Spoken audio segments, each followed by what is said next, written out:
تصرفاتهم الرعناء على أمن الملاحة الدولية خدمة للعدو الإسرائيلي، فأمريكا هي المثيرة للحروب والمشاكل والفوضى والمزعزعة للأمن في البر والبحر، وقد أقدمت على ارتكاب جريمة كبيرة باستهداف قواتنا المسلحة البحرية التي كانت تقوم بمهامها الرسمية والاعتيادية في البحر الأحمر من أجل أمن الملاحة،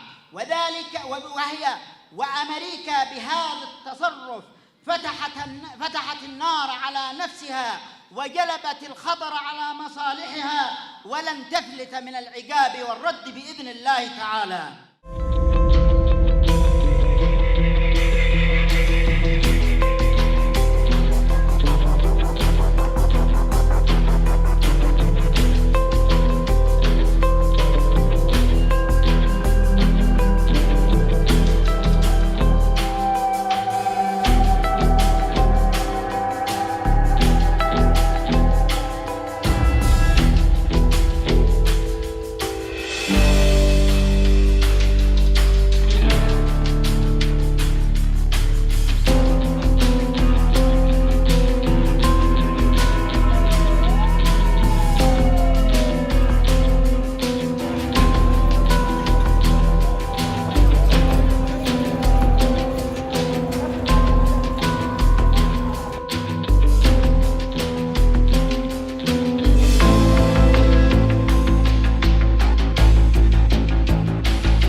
אני רוצה לענות בצורה ברורה, כפי שאמרתי בהצהרה.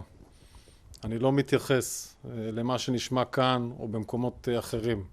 אנחנו ממוקדים בלחימה בחמאס מתחילת הדרך, וכך נמשיך לעשות את זה. בעורף אנחנו מעדכנים את הציבור בהנחיות. כשצריך מעדכנים ומחדדים ומשנים עדכונים בערב, בצהריים, בבוקר, נעשה את זה ונמשיך לעשות את זה. הציבור גם נוהג באחריות, להמשיך לנהוג באחריות. אנחנו נעדכן, אלה הנחיות מצילות חיים.